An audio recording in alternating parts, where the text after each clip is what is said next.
नमस्कार दोस्तों, मैं अमन स्वागत करता हूं आपके अपने यूट्यूब चैनल एजुकेशन हब पे। यह बिहार शिक्षक भर्ती के NCERT based question answer series का 7वां क्लास है और हम आज के क्लास में देखेंगे कक्षा 8 के भूगोल का क्वेश्चन आंसर। और इसमें कुल 4 अध्याय शामिल हैं, जो कि पहला अध्याय है आपका संसाधन से, जिससे कि कुल 2 प्रश्न हैं, 1 और 2। तो चलिए देखते हैं पहले प्रश्न को।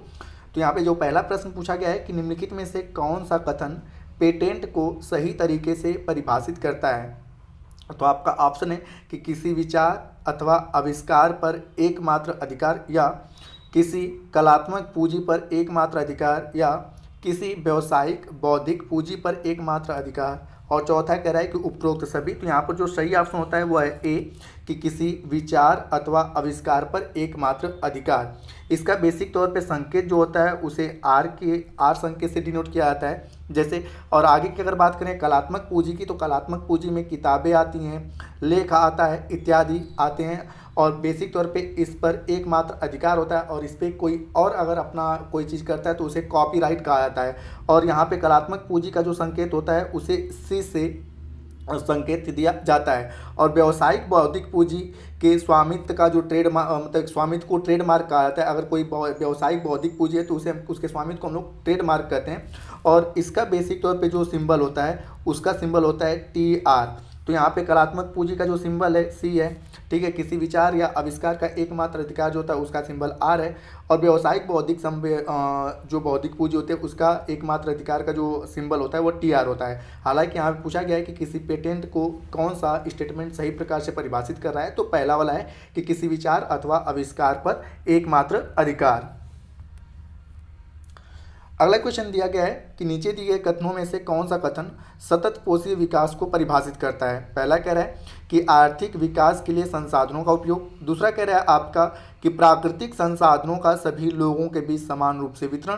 और तीसरा कह रहा है कि संसाधनों का उपयोग करने की आवश्यकता और भविष्य के लिए उनके संरक्षण में संतुलन बनाए रखना। और चौथा कह रहा है कि संसाधनों का पर्याप्त दोहन ताकि वर्तमान पीढ़ी की आवश्यकता पूर्ति हो सके। तो यहाँ पे सतत पोषी विकास को जो सबसे अच्छे ढंग से परिभाषित कर रहा है वह है आपका सी वाला ऑप्शन, कि संसाधनों का उपयोग करने की आवश्यकता और भविष्य के लिए उनके संरक्षण में संतुलन बनाए रखना। यही आपका सतत पोषी विकास का सबसे अच्छा परिभाषा होता है। तो ये कक्षा 8 का पहला अध्याय था। अब है कक्षा 8 का दूसरा अध्याय, जिसका नाम है जीवन संसाधन। और इससे कुल 6 प्रश्न हैं, 3 से 8 तक। तो इसको देखते हैं। तो इसमें जो प्रश्न है कि मृदा निर्माण के संदर्भ में नीचे दिए गए कथनों पर विचार कीजिए। और यहाँ पे दिया है उपरोक्त में से कौन सा सही कथन है। तो यहाँ पे जो मृदा निर्माण के बारे में है, तो पहला कह रहा है कि मृदा अपक्षय की प्रक्रिया के माध्यम से बनता है, जो कि बिल्कुल आपका सही है। और दूसरा कह रहा है कि वनस्पति, प्राणी और सूक्ष्मजीव ह्यूमस निर्माण की दर को क्या करते हैं, प्रभावित करते हैं। तो यह भी स्टेटमेंट आपका सही है। और तीसरा कह रहा है कि उच्चावच तुंगता और ढालान, जो ढाल होता है, मृदा परिच्छेदिता की मोटाई को निश्चित करता है। तो ये आपका स्टेटमेंट गलत होता है। इस प्रकार से आपका सही होता है ऑप्शन ए, कि 1 और 2 सही है, और आपका तीसरा वाला जो है कि वह गलत है। अब यहाँ पे देखते हैं कि मृदा निर्माण को कौन कौन से कारक प्रभावित करते हैं। तो उसमें होता है कि जलवायु, तापमान, वर्षा, अक्षय और ह्यूमस मृदा निर्माण की दर को प्रभावित करते हैं। साथ ही साथ समय मृदा परिच्छेदिका की मोटाई को निश्चित नहीं करता है। और आगे है कि वनस्पति, प्राणी और सूक्ष्मजीव मृदा में ह्यूमस निर्माण दर को क्या करते हैं, प्रभावित करते हैं। और उच्चता, तुंगता और ढाल मृदा के संचय को निर्धारित करता है, न कि यहाँ पर मोटाई को। तो यह किसको प्रभावित करता है, संचय को। इस प्रकार से तीसरा वाला स्टेटमेंट आपका गलत होता है। और आगे की जनक सेल मृदा के रंग का, गठन का, रासायनिक गुण धर्म का, खनिज की मात्रा एवं पारगम्यता को निर्धारित करते हैं। तो ये बेसिक तौर पे हैं मृदा की दर को प्रभावित करने वाले कारक। अगला जो क्वेश्चन है कि निम्नलिखित में से कौन सी विधि तीव्र ढालों पर मृदा अपरदन को रोकने के लिए सबसे उपयुक्त है। तो पहला कह रहा है कि रक्षक मेखला, दूसरा कह रहा है कि मल्चिंग, तीसरा कह रहा है वेदिका फार्म, और चौथा कह रहा है आपका कि समुच्चय रेखीय जुताई। तो यहाँ पे तीव्र ढालों पर मृदा अपरदन को रोकने की सबसे जो उचित विधि है वह है आपका वेदिका फार्म। तो इस प्रकार से आपका सही ऑप्शन सी होता है। तो यहाँ पे आपका है कि इस प्रकार से वेदिका फार्म से, ठीक है, बेसिक तौर पे मतलब कि तीव्र ढलानों से वेदिका फार्म के द्वारा हम क्या कर सकते हैं कि मृदा अपरदन को रोक सकते हैं। आगे कह रहा है कि पहाड़ी ढालों पर मृदा अपरदन को रोकने के लिए निम्न में से कौन सी विधि सबसे उपयुक्त है। तो पहला कह रहा है कि समोच्च रेखीय जुताई, दूसरा कह रहा है कि रक्षक मेखला, तीसरा कह रहा है कि वेदिका फार्म, और चौथा कह रहा है कि मल्चिंग विधि। तो पहाड़ी ढालों पर मृदा अपरदन को रोकने की सबसे उपयुक्त जो विधि है वह क्या है, समोच्च रेखीय जुताई। तो यहाँ पर सही ऑप्शन ए होता है। अब इसके बारे में जानते हैं, किसी पहाड़ी ढालों पर समोच्च रेखीय जुताई, जो रेखीय जुताई होती है वो समानांतर जुताई ढाल के नीचे बहते जल के लिए एक प्राकृतिक अवरोध का निर्माण करता है, जबकि तटीय और शुष्क प्रदेशों में पवनों की गति को रोकने के लिए वृक्षों की कतारों को लगाया जाता है ताकि मृदा के आवरण को बचाया जा सके। इसे बेसिक तौर पे हम क्या कहते हैं, रक्षक मेखला विधि कहते हैं। अगला है आपका कि गिद्धों के लुप्त होने का सबसे प्रमुख कारण क्या है। तो ऑप्शन है नदियों का प्रदूषित जल, या अम्लीय वर्षा, या गिद्धों का अत्यधिक शिकार, या डिक्लोफिनेक एस्प्रिन जैसी पीड़ानाशी दवा। तो आप सभी ने पता है कि गिद्धों के लुप्त होने का जो सबसे बड़ा कारण है डिक्लोफ्लेन है, और एस्प्रिन जैसी दर्दनाक जो दवाएं हैं, दर्द निवारक जो गोलियां जो पशुओं को दी जाती हैं, उनके कारण गिद्धों के विलुप्त होने का बेसिक तौर पे हम कारण जानते हैं। यहाँ पे होता है बेसिक तौर पे कि गिद्ध जो होते हैं मृत जीव जंतुओं को खाने का एक अपमार्जक के रूप में कार्य आते हैं, और उन्हें पर्यावरण का एक महत्वपूर्ण शोधक या रक्षक भी समझा जाता है। किंतु भारतीय उपमहाद्वीप में पशुओं के उपचार के लिए डिक्लोफेनेक, एस्प्रिन और इबुप्रोफेन जैसी पीड़ानाशक या दर्दनाशक दवाओं का उपयोग किया जाता है, और गिद्धों द्वारा जब वह उस पशुओं के मांसों को खाते हैं तो उनकी किडनियां खराब होती जाती हैं और जिससे कि वह मर जाते हैं। अगला है आपका कि यह वैश्विक नेटवर्क द्वारा जुड़े रक्षित क्षेत्रों का एक श्रृंखला है जिसे संरक्षण और विकास के बीच संबंध को प्रदर्शित करने के इरादे से बनाया गया। उपरोक्त विवरण किसके बारे में निरूपित करता है। तो पहला कह रहा है कि राष्ट्रीय उद्यान, दूसरा कह रहा है कि बायोस्फीयर रिजर्व, जिसको कि हम लोग जैवमंडल निचय भी कहते हैं, तीसरा है वन्यजीव अभ्यारण्य, और चौथा है वनस्पति उद्यान। तो यहाँ पर सही ऑप्शन होता है बी वाला कि यह वैश्विक नेटवर्क द्वारा जुड़े रक्षित क्षेत्रों का एक श्रृंखला है जिसे संरक्षण और विकास के बीच संबंध को प्रदर्शित करने के इरादे से बनाया गया है। तो यहाँ पर आपका सही ऑप्शन होता है बी वाला। अगला क्वेश्चन है आपका कूट का है। तो यहाँ पे कह रहा है कि संकटग्रस्त वन्य प्राणी जात और वनस्पति जात में अंतर्राष्ट्रीय व्यापार परिपाट, जिसको कि हम लोग CITES के नाम से भी जानते हैं, के संदर्भ में निम्नलिखित में से कौन सा कथन सत्य है। तो पहला कह रहा है आपका कि यह विभिन्न देशों की सरकारों के बीच एक अंतर्राष्ट्रीय समझौता है, तो जो कि बिल्कुल आपका सही है। दूसरा कह रहा है कि इसके अंतर्गत पक्षियों और प्राणियों के अवैध व्यापार पर प्रतिबंध लगाया गया है, तो यह भी आपका सही है। तो इस प्रकार से सी वाला ऑप्शन आपका सही होता है कि स्टेटमेंट पहला और दूसरा दोनों का दोनों सही है। यहाँ पे अगर बात करते हैं CITES की, तो इसका पूरा नाम आता है the conversation on international trade in endangered species of wild fauna and flora.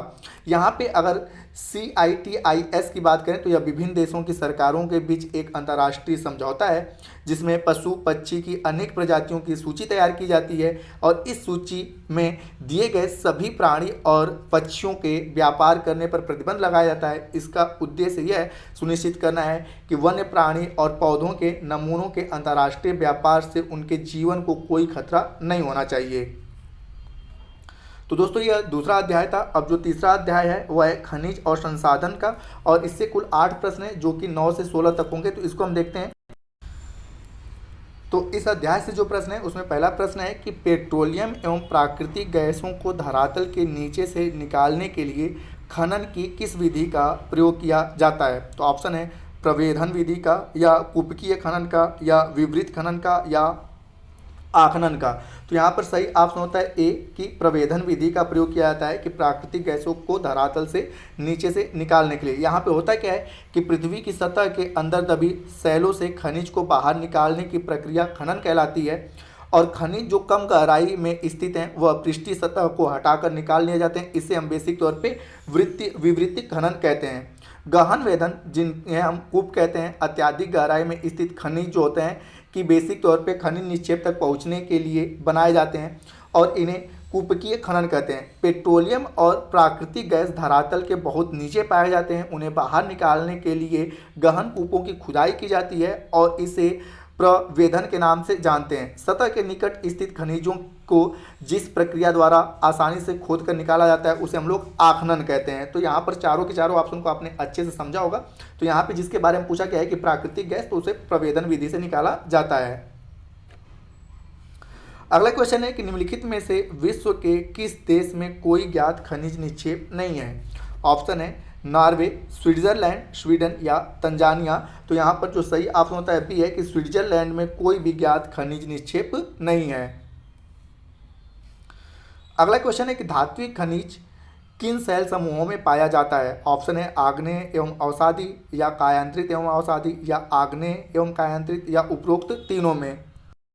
तो यहाँ पे कि जो धात्विक खनिज होते हैं मुख्यतः वह आग्नेय और कायांतरित शैल समूहों में पाए जाते हैं। इनके बारे में अगर जानें तो प्राकृतिक रूप से प्राप्त होने वाले पदार्थ जिनका निश्चित कोई रासायनिक संगठन नहीं होता है उन्हें हम खनिज कहते हैं। संरचना के आधार पर मुख्य रूप से खनिज दो प्रकार के होते हैं, एक होता है धात्विक खनिज और दूसरा होता है अधात्विक खनिज।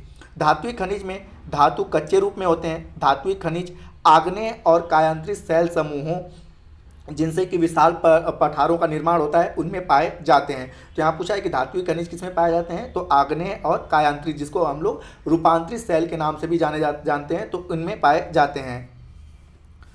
अगला क्वेश्चन है कि निम्नलिखित कथनों में से कौन सा कथन सत्य है। तो पहला कह रहा है आपका कि अधात्विक खनिज अवसादी शैल समूहों में पाए जाते हैं, जो कि बिल्कुल आपका सही है। और दूसरा कह रहा है कि खनिज ईंधन जैसे कोयला और पेट्रोलियम कायांतरित चट्टानों में पाए जाते हैं। तो ये स्टेटमेंट आपका गलत होता है। ठीक है, तो इस प्रकार से ए वाला ऑप्शन आपका सही होता है। अब इसके बारे में जानते हैं कि मैदान और नवीन वलित पर्वतों के अवसादी शैल समूहों में बेसिक तौर पर हमें अधात्विक खनिज जैसे कि चूना पत्थर मिलते हैं। खनिज ईंधन जैसे कोयला एवं पेट्रोलियम अवसादीय चट्टानों में पाए जाते हैं, न कि कायांतरित चट्टानों में। ठीक है, तो ये सारे के सारे खनिज और कोयला पेट्रोलियम हमें कहाँ पर मिलते हैं, अवसादीय चट्टानों में। तो इस प्रकार से दूसरा वाला स्टेटमेंट आपका गलत होता है। अगला है आपका कि निम्नलिखित में से किसे काला सोना कहा जाता है। पहला है कोयला, दूसरा है पेट्रोलियम और इससे बने उत्पाद को, तीसरा है चूना पत्थर को और चौथा है अभ्रक को। तो काला सोना कहा जाता है पेट्रोलियम और इससे बने उत्पाद को। तो इस प्रकार से बी वाला ऑप्शन आपका सही होता है। आगे के निम्नलिखित में से कौन से ऊर्जा के गैर परंपरागत स्रोत हैं। आपके ऑप्शंस हैं और इनमें कोड भी दिया है। तो ऊर्जा के गैर परंपरागत स्रोत में जैसे कि वे ऊर्जा जो बेसिक तौर पे, ठीक है, तो यहाँ पे गैर परंपरागत स्रोतों में आपका ज्वारी ऊर्जा भी आता है, परमाणु ऊर्जा भी आता है, बायोगैस भी आता है और भूतापीय ऊर्जा भी आता है। तो ये सारे गैर परंपरागत स्रोत का मतलब कि वह ऊर्जा के स्रोत जिनको हमने अत्याधुनिक युग में इसका उपयोग करना शुरू किया है। परंपरागत ऊर्जा के स्रोत का मतलब होता है कि जिनको हम प्राचीन काल से यूज कर रहे हैं। जैसे सूर्य क्या है, सूर्य के ऊर्जा को हमारे पूर्वज भी यूज करते थे। पवन ऊर्जा को भी हमारे बेसिक तौर पे पूर्वज यूज करते थे और साथ ही साथ लकड़ी का प्रयोग भी हमारे पूर्वज करते थे। ठीक है, कोयला का भी प्रयोग हमारे पूर्वज करते थे। तो ये सारे के सारे क्या हैं, आपके परंपरागत ऊर्जा के स्रोत हैं। वे ऊर्जा के स्रोत जिनको हमने अत्याधुनिक युग में यूज करना शुरू किया उसे हम लोग गैर परंपरागत ऊर्जा के स्रोत कहते हैं। तो आप देखेंगे ज्वारी ऊर्जा का प्रयोग भी आधुनिक युग से शुरू हुआ, परमाणु ऊर्जा का भी प्रयोग आधुनिक युग से शुरू होता है, बायोगैस का भी उपयोग आधुनिक युग से होता है और भूतापीय ऊर्जा का उपयोग भी आधुनिक युग से होता है। तो इस प्रकार से चारों के चारों आपके गैर परंपरागत ऊर्जा के स्रोत हैं। तो सही ऑप्शन होता है आपका डी।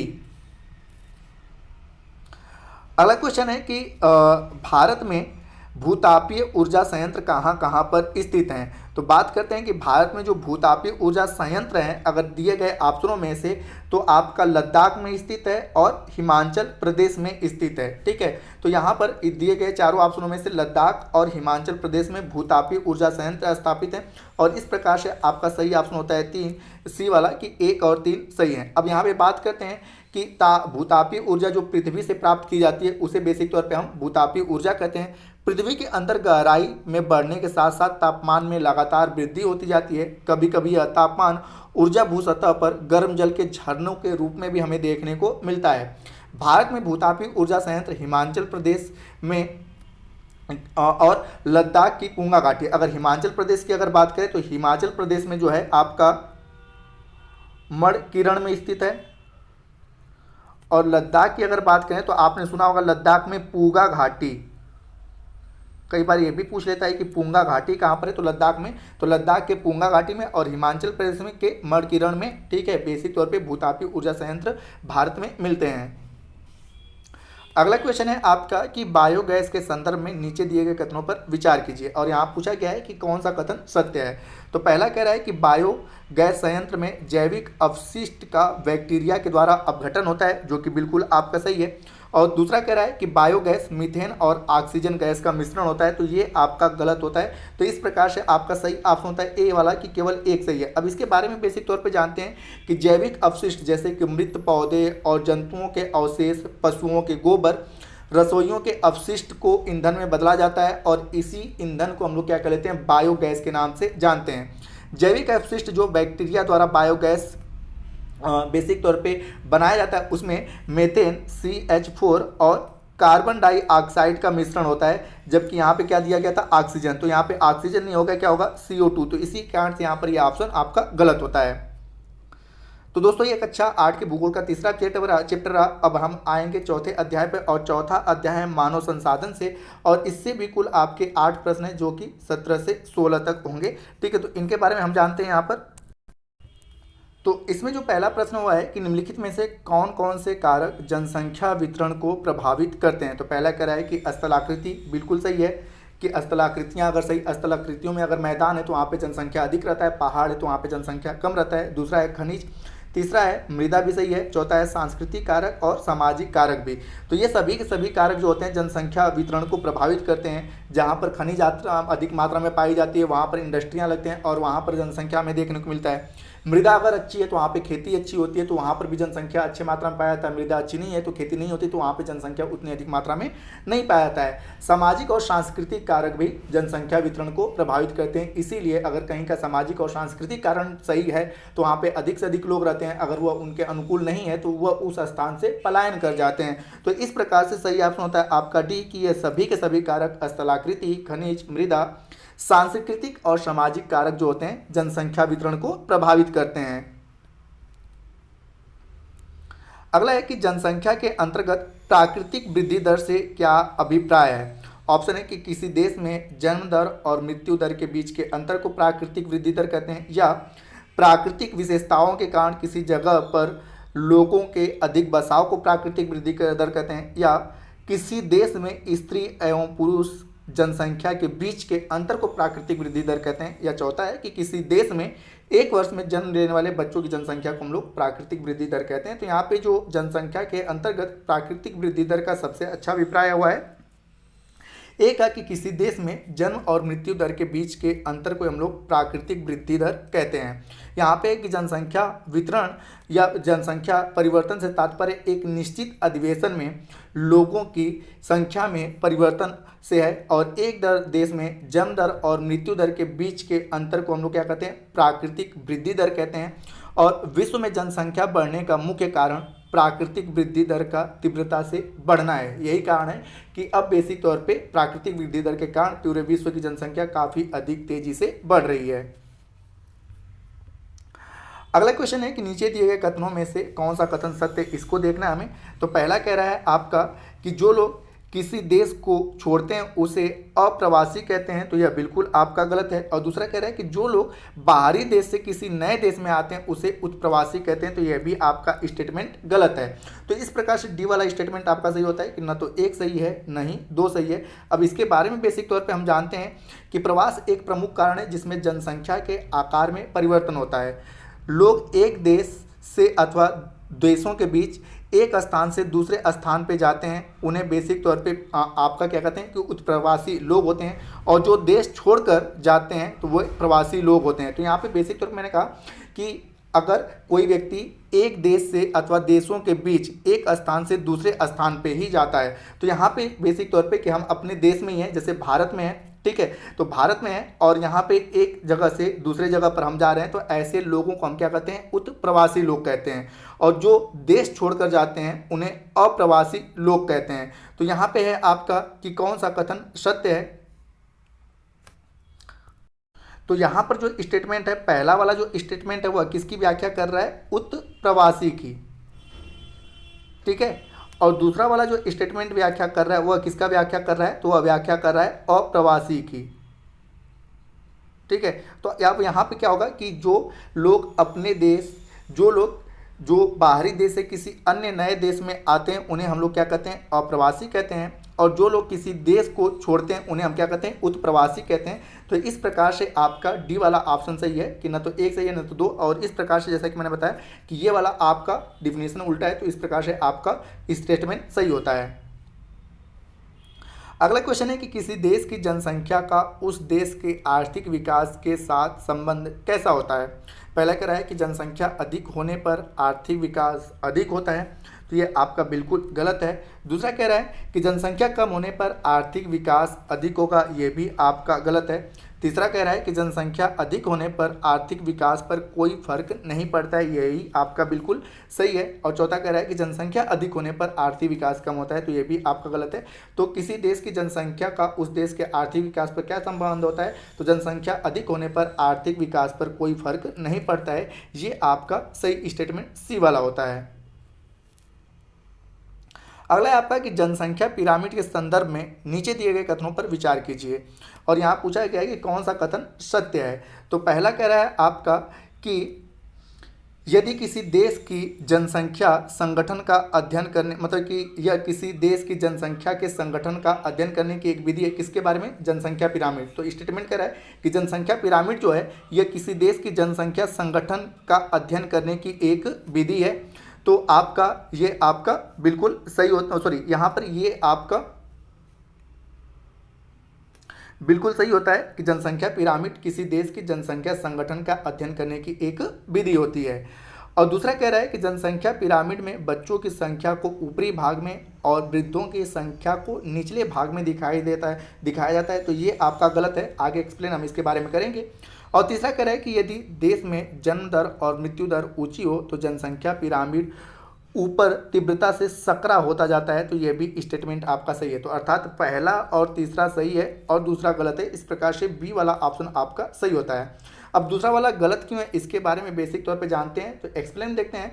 तो एक देश के जनसंख्या संगठन को अध्ययन करने की सबसे जो अच्छी विधि है वह है जनसंख्या पिरामिड, जिसे आयु लिंग पिरामिड भी कहा जाता है। जनसंख्या पिरामिड का आकार उस विशिष्ट देश में रहने वाले लोगों की कहानी बताता है। बच्चों की संख्या 15 वर्ष से, मतलब बेसिक तौर पे यहाँ पे देखा जाता है कि बच्चों की संख्या जिनके आयु 15 वर्ष से नीचे हो, निचले भाग में दिखाई दिया जाता है। जैसे कि अगर यह जनसंख्या पिरामिड है तो यहाँ पर बच्चों को दिखाया जाता है और यह जन्म दर के सततता को दर्शाती है। और ऊपर के आकार में हम लोग किसको दिखाते हैं, वृद्धों को दिखाते हैं।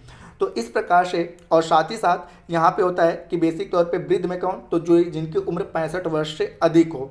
और मृतकों को भी दर्शाया कहाँ पे जाता है, ऊपर की संख्या में। वृद्धों के ऊपर कहाँ पे दर्शाते हैं हम लोग, मृतकों को दर्शाते हैं। एक देश की जनसंख्या पिरामिड जिसमें जन्म और मृत्यु दर दोनों ही ऊंचे होते हैं, तो बेसिक तौर पे उनका आधार क्या होता है, चौड़ा होता है। और ऊपर क्या होता है कि ऊपर का जो पिरामिड बनता जाता है वह क्या होता है, सकरा होता जाता है।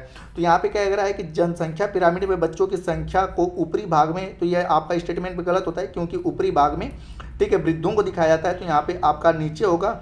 और वृद्धों की संख्या को निचले भाग में, तो यहाँ पे होगा कि ऊपर। वृद्धों की संख्या कहाँ पर, ऊपर दिखाई जाती है। तो इस प्रकार से दूसरा वाला स्टेटमेंट आपका गलत होता है।